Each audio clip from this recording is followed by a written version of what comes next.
Welcome back, sports fanatics, to a super stacked episode of the Bottom Line Sportsbook. Today on the show, we're talking facts, stats, props, and big money bets to get you ready for Super Bowl Sunday. I'm the RBV Richard Brownson Vickery, and back with me riding shotgun, he's the sports handicapper extraordinaire, Mr. JayB. Javin, are you ready for this super ride, my friend? Absolutely. It's the biggest betting night of the year. It's the Super Bowl weekend. I got to say, even though we're in the middle of COVID, I still get pumped up for Super Bowl no matter what. I don't care, COVID or not COVID.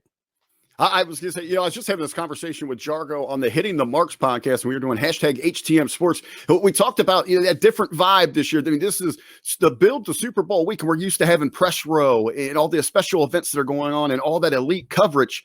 It just doesn't feel the same, but as you grow a little bit closer to Super Bowl Sunday, you start to feel that excitement, what it's all about, and that is the game itself.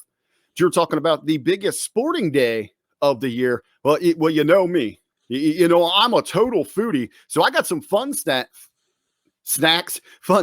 for us here.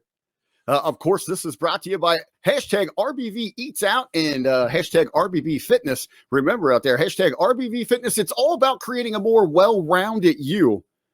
Now, this Super Bowl, or any Super Bowl, it's the second largest holiday in the United States for food consumption. It's only second to Thanksgiving. Now, Jab, I've got some amazing stats here for you. 40% of Super Bowl viewers say that they're going to enjoy some type of dip during the big game.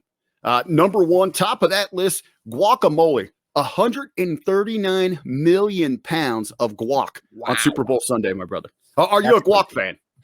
I am not. My wife is, but I'm not a big fan of guac at all. I have to ask you, and I don't mean for you to jump around, but is queso on that list at all? Queso down the list. You've got some other, some buffalo dips, things like that. So queso, it does fall into your top 7. I'll take it. I'm going to get it up to top 5 after the Super Bowl.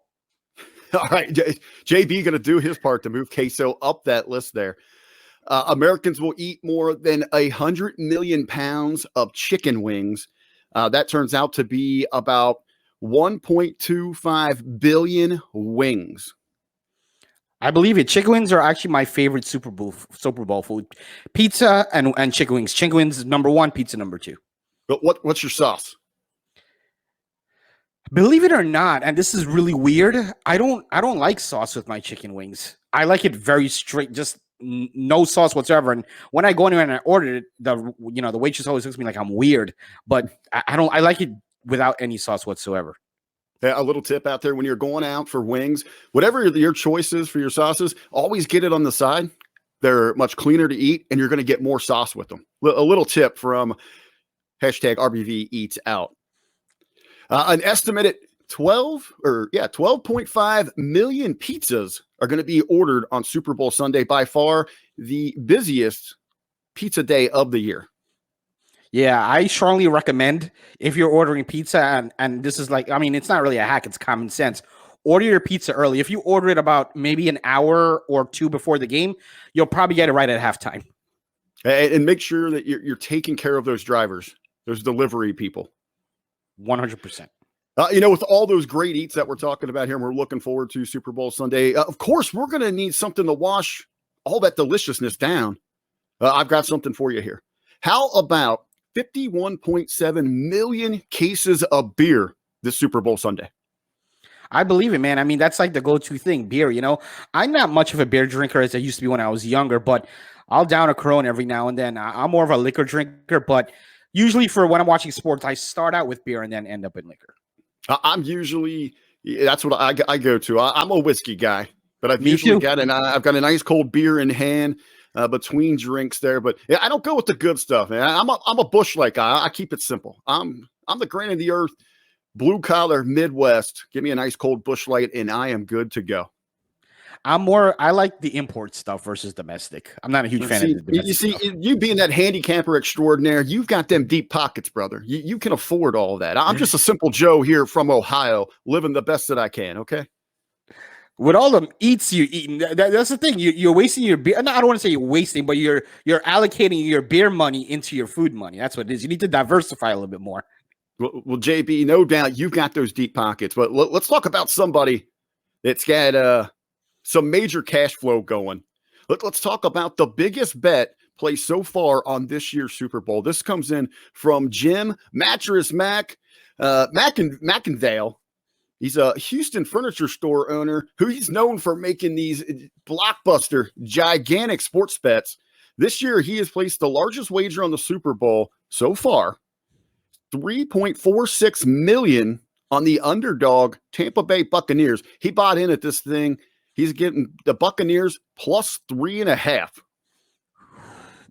That's 3.4 million, you said? 3.46. Wow, that's crazy. Wow. Million. Now, another fun fact for you out there. This isn't the largest bet in Super Bowl history. We got to go all the way back to the Patriots versus the Rams. This is in 2002. This is the amount of risk that was placed on this to make this the largest ever. And we're talking about 4.8 million on the money line. Now, correct me if I'm wrong. This is the year when Kurt Warner and Rams were running rampant, and Brady was like, "Oh yeah, Brady, no, he doesn't have a shot in hell." Correct? You are right. The Patriots. Sorry, what year was Patriots that? were? This is 2002. We are coming off the heels of 9/11, and of course, the Patriots. How everyone was kind of rallying around, just the red, white, and blue itself. Patriotism was stronger than ever at the time. It was almost a Disney movie come true that the Patriots found their way to the Super Bowl, but yet they were still underdogs, and they go in there, they upset the Rams. So again, this bet was for the Rams to win 4.8 million. So just a quick story, and I think it's relevant for what we're doing here. That game was the first ever bet I ever made in my life, a football bet. It wasn't on any sports book, obviously, because I was actually a senior in high school. But a friend of mine who was a huge sports fan, and so was I, we decided to make a bet on the game. I clearly thought the Rams would win like the rest of America, but he gave me, I think it was a 17-point spread. And I'm like, there's no way it's going to be 17 points. And I think we bet like maybe 20 or $25, nothing crazy. But that was the first football bet I've ever made in my life, that game, and I won. It all comes full circle for you. Yeah, and here we are. Tom Brady's first Super Bowl, going for his 10th now. Tommy 10 time.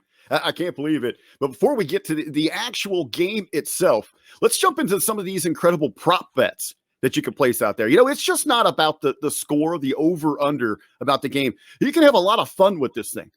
And for me, every year, you talk about 2002 being your first time that you made this bet. I think I got to go back to 2000 when I first made this bet, and I'd be hard-pressed to find a year that I've missed. Now, sometimes I've got a little more risque, and I've gone up to $100 on this. Sometimes I just do $10. Of course, I'm talking about the coin flip itself. So you can do heads or tails on this thing, and it's a straight-up bet. Heads or tails, one of my favorites. This year, I think, the old slogan, tails never fails. Well, with the run we've been having through 2020 and the start to 2021, I think I'm going to go the exact opposite. I'm going to go 50 on heads this year. Yeah, I agree with that, man.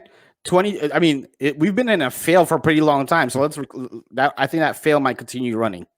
So heads. Yeah. You've got the coin flip at the start of the game. Now, you got to have something at the end of the game that keep the excitement going, right? And what could be better than placing a wager on the color of the Gatorade that's going to be poured onto the winning coach?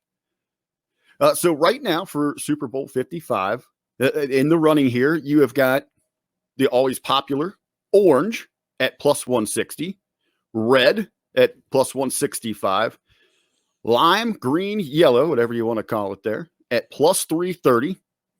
It's going to be clear. Is it going to be water? That's at plus 650. You got good old blue at plus 800. And the long shot here, purple, plus 1,300.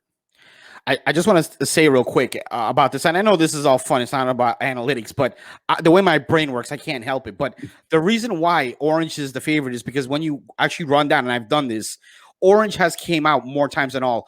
Don't quote me on this, but I think in 6 Super Bowls, it's been orange.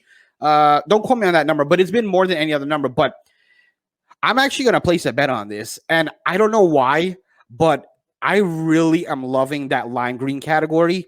I just could see it coming out, the lime green coming out, on whoever, whatever coach it is, whoever it is. I could just see it happening. I could see it. This to me, this seems like something that you could get out there. You could manipulate this. If you're a sideline manager, equipment manager, whoever handles this, couldn't you kind of stack the deck in your favor? There are a ton of prop bets that you could do an inside job on. I mean, a ton of them. And some of them are, I actually came across one today. I forgot what it was, but it was plus 700. And it was something so crazy that it's so easy to manipulate. I mean, you lay $1,000 or $10,000, you're getting back 70,000 at a plus 700. I don't remember what the bet was, but a lot of these things can be manipulated. Yes. There you go. So JB, you're officially going with the lime, the green, the yellow. You're taking that there, the middle of the pack, the plus 330.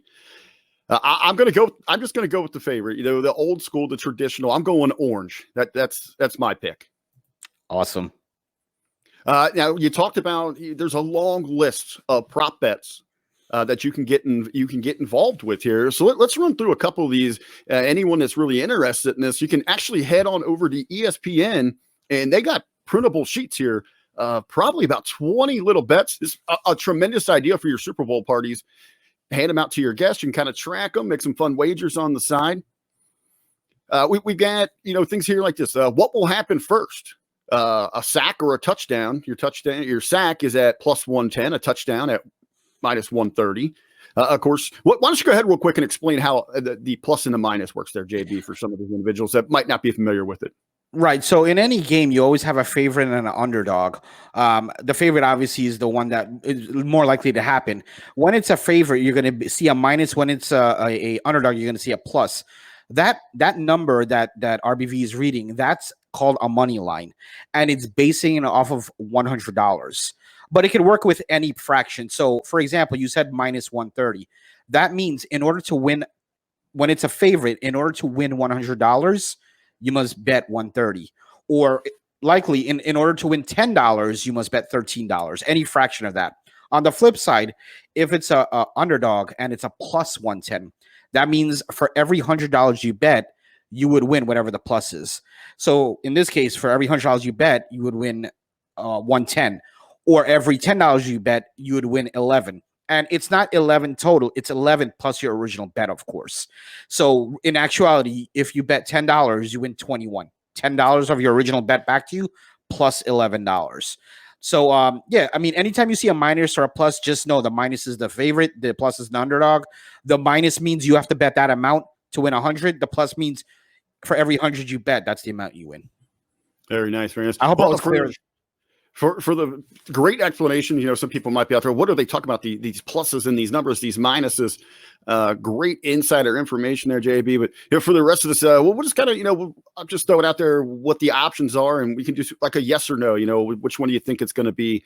Other fun ones here. Will the game be tied after the initial tie of 0-0? That can be a bet that is placed. Team that'll score the longest touchdown. See, here's some other ones. Total sacks in the game. Actually, team to make the first field goal of the game. Then you can even get into not even the game versus other sporting events here. You can do, let's see, like you can take the Super Bowl versus the Heat and the Knicks. You can have the receiving yards of Tyreek Hill versus the total points of the Miami Heat. You can do the Super Bowl total kickoffs versus the Blazer Hornets, the points that will be scored by LaMelo Ball. There's all sorts of things that are going on. I know you got a few the prop bets you've really got your eye on. Yeah, so just really some crazy ones I saw before I go into the ones that I'll be actually taking. In addition to the Gatorade one, I saw, will they mention Joe Biden more than 1.5 times? Would they mention Donald Trump more than half a time, meaning at least one time? Would they mention Tom Brady's possible 10 rings first, or his age being 43 first? Would they mention Bill Belichick more than 1.5 times? who would they on the TV coverage? Who would be seen first, Pat Mahomes or Tom Brady? There's a million of these, but let me tell you the three that I like the most. I like four of them, and the Gatorade one was one of them. But in addition to those, and I have them here, is the first one is, will both teams make a field goal of 33 yards or more in the game? Will both teams make a field goal of 33 yards or more in the game? And for that, I took no, which is just a slight favorite. I really think both of these teams are going to be going hard. Once they get into a certain that sweet spot, I think they're going to say screw field goals, and depending on what the downage is and the yardage, I don't think we're going to see short field goals in this one. So my take for this one is no. Also, the highest scoring half. This is for Kansas City particularly. Now, if you can find this for the overall game, it would be a much better bet. My book currently does not have it for the overall game. It only has it per team. So I'm taking that Kansas City Chiefs, their highest scoring half will be the second half versus the first half. That second half also includes overtime should they go to overtime. I think that Pat Mahomes is going to get off to a slow start. There's a lot of things I'm going to break down in terms of defense, Bucs defense and stuff when we go into the picks, but I do think Chiefs are going to have a bigger second half than first half. And then the last one is over 3.5 sacks total for the game. I have the over obviously on that.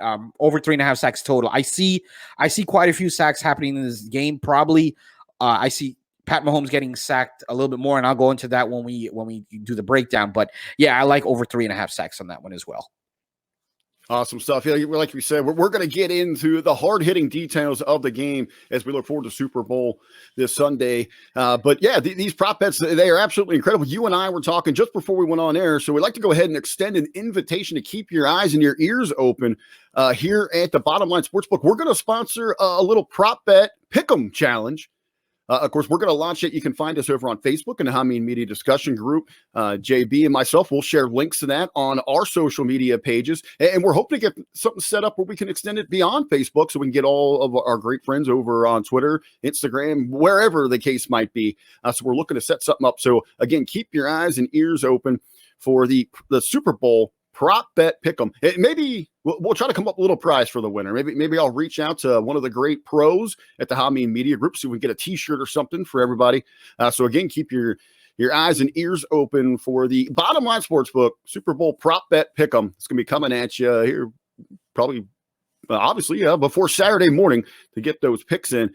But JayB, let's go ahead. How about a 5x7 photo of RBV wafting down a foot-long taco? Hey. That is my new baby. That is my new baby. I love that son of a bitch. It is delicious. But let's go ahead and let's turn our attention towards the actual game itself. I know you've got some incredible stats to kind of break this down for us. We're looking at the game right now. Kansas City is the favorite, looking at anywhere from -3 to 3.5. The over-under in this thing, anywhere from 54 to 56 points. I'm just going to let you have at it, big boy.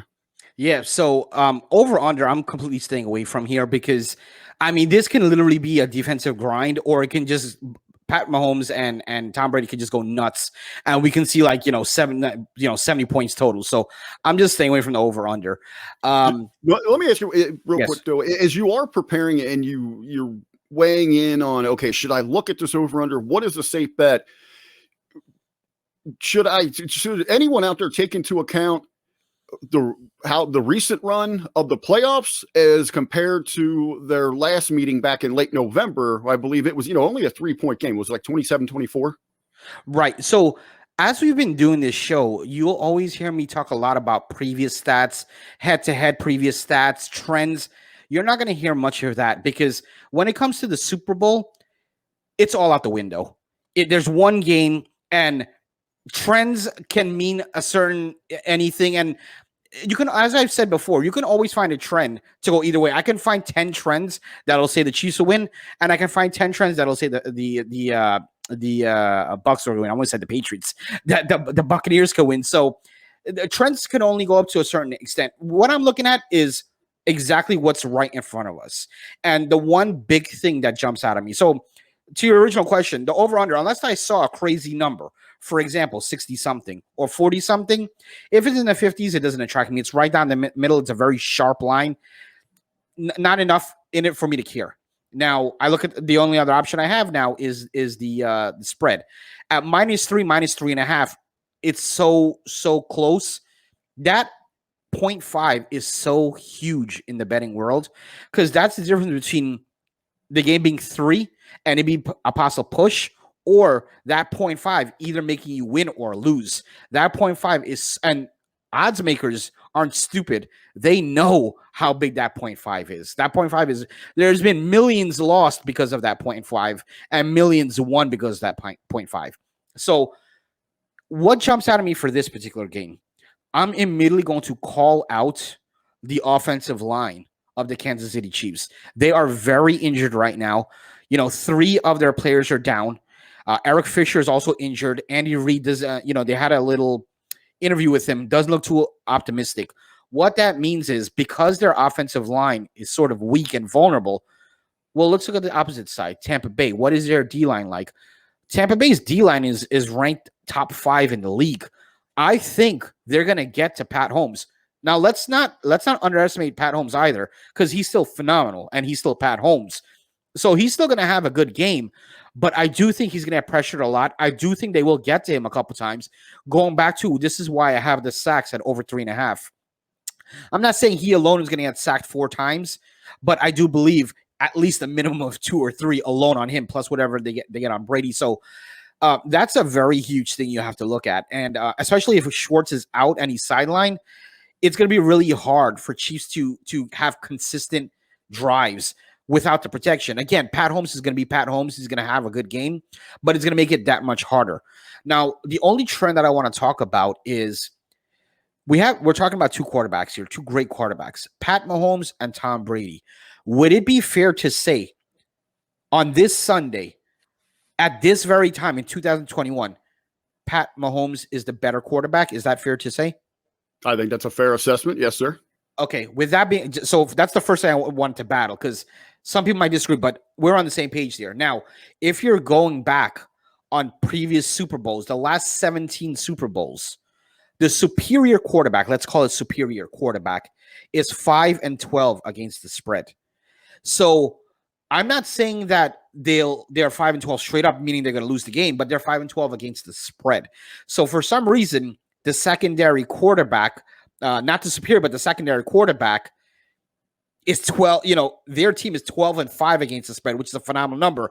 Not to mention this secondary backup quarterback is friggin' Tom Brady, the best quarterback in the history of the game. So if you haven't figured it out right now, my bet here is the Buccaneers plus 3.5. If your line is at 3, I strongly recommend purchase the half point for a couple cents on the dollar. You can bring that up to 3.5. If you're at 3.5, that's beautiful, and go ahead and lock that in. You're going to see some small movement in the lines, but I don't think it's gonna be between 3 and 3.5, and it's gonna go back and forth on your book. If you cannot get 3.5, just buy the half a point and get up to 3.5. Buccaneers plus 3.5. Tom Brady plus the points is my pick. Very, very nice. Now, I think I might already know the answer to this thing, but all bets aside, JB, who are you rooting for? So here's the thing. If you go back and track all the episodes we've done, I would say not to blow my own smoke or to my own horn. I've done phenomenally well since we've been recording this. The one guy I can't seem to get a read on is Tom Brady, and Ben knows this really well. I have a hard time betting LeBron James games as well, and the reason why I have a hard time betting these 2 guys' games is because I absolutely despise both of them. I respect them and what they do on the court and on the field, but I despise them, what they have done to my teams and what they have done to just me personally in terms of betting and a whole slew of things. So, I'm a Jets fan, obviously, if you haven't figured it out. So Tom Brady has shredded my Jets so many times. And again, I don't like him. And because of that reason, it's led me to sometimes bet with my emotions. And I talked about in the past, don't do that. But even as a seasoned capper, a handicapper doing this, you still fall into that trap sometimes. But this, I'm taking emotion out of it. I'm just talking straight analytics and betting and what I see in front of me. Forget about how I feel about Tom Brady. That Tom Brady is my pick, and who I'll be rooting for because I have money on it. I'm going to root for the Buccaneers. And let me just also mention real quick. Forget about the point spread. I actually think Tampa Bay is going to win this game outright. But do not. I wouldn't bet on the money line. If they're giving you 3.5 points, take the 3.5 points. Absolutely. You don't look to give horse in the mouth. But I got to tell you what, Brady, he represents all of us 40-something-year-olds. He's fighting for us. You know, the hell with that young up and comer. I'm 37. Speak for yourself. He's got a future. He can have a long, illustrious career. His time is not now. It still belongs to the GOAT. Tom Brady, over strong. RBV is back in the Bucs, baby. That's my pick. Hey, now, you know, they're geared up for some football, baby. It's Super Bowl weekend, but there is some other activity going on inside of the sports world. I know you've got something you really want to touch base on here and kind of get the ball rolling, or I guess, what do you call it? The ball lobbing, volleying? What do they call it in tennis? Yeah, I think volley. I guess so. Serving. There's a slew. Of there we go. You want to serve something else up for everyone else. Exactly. I'm going to serve something up, and we're right around the corner. Probably by the time you see this video, we're going to be just a couple of days from the first Grand Slam of the year. I'm talking about in terms of tennis. It's going to be the Australian Open over in Melbourne, and you might be wondering, like JayB, what the hell? You watch tennis? When you're in this sort of business, you learn to watch everything. Watch everything. Hey, we're gonna cover it all for you here. We've got some back alley dominoes from Bangkok conversation coming up for you in the next couple of weeks. I find myself sometimes at 1:30 in the morning following Japanese women's soccer. That's how legit, that's how crazy it is. But anyway, the Australian Open is coming up in a couple of days, and I just want to talk about one thing. For me personally, and really a lot of bettors, the most hardest thing to ever bet on is women's tennis. They can have like huge underdogs and they'll win like this. Women's tennis is so hard to bet on. So I'm going to stay away from the women's tennis. I just want to focus real quick on the men's side. And my best pick here is for who's going to win the entire tournament.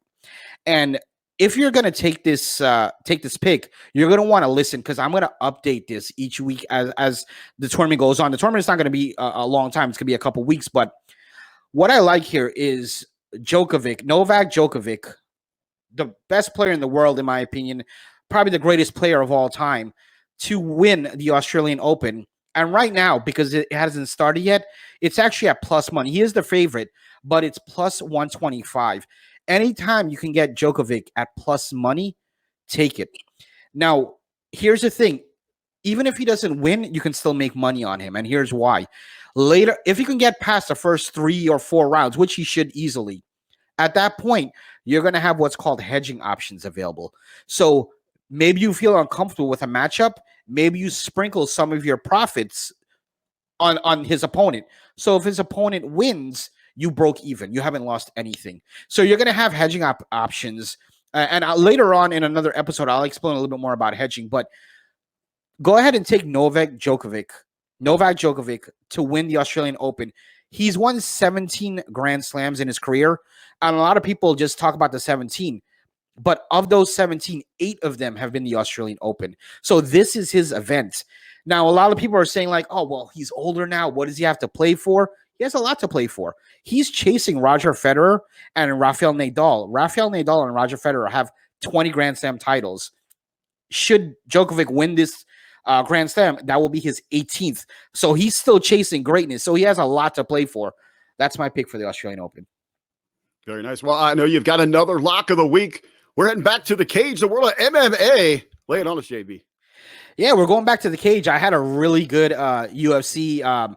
Dustin Poirier shocked the world. I mean, what an amazing fight that was. But, you know, it's I had the over in that. I call the over, and it's so incredible. We were just talking about that 0.5 seconds. That 0.5 points in football, how it can make a huge difference. Well, I had the over in the fight, the McGregor fight. The halfway point is 2 minutes and 30 seconds. I was 2 seconds away from losing that bet.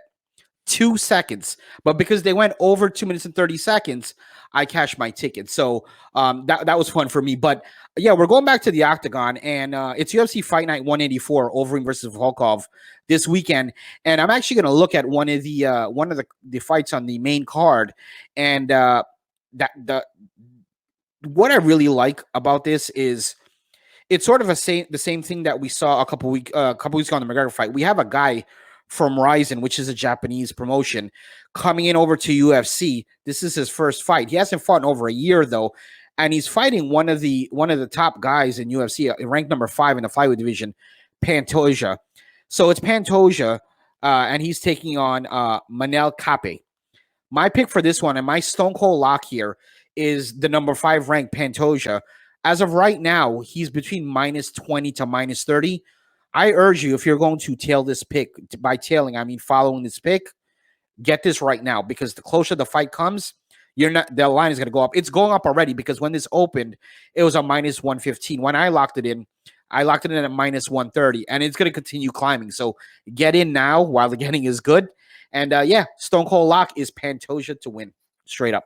There you go. Sports fanatics from football to tennis to MMA to Swedish sword fighting. You get it all right here on the Bottom Line Sportsbook. JB, go ahead and hit your plugs. Yeah, so definitely you can catch me on social media, on Twitter at the P1JB. That's at THEP1JB. You can also find me on Facebook. I'm always looting around on the Hamin discussion groups, the Facebook page. And obviously I want to go ahead and do a little plug for the season. The season is our Pick'em League. We have MMA Pick'em going on right now. We have Wrestling Pick'em, which I just want to go ahead and throw out that I'm a current tag team champion in that. We have soccer. Hey, the $5 face slap champ right here. Oh, right. I forgot. Did you just win it, or you defended? I'm on a roll. Actually, I am so dominant in that division that my opponent didn't even show up for the Royal Rumble. So I won 23-0. They're like, screw it, just take it.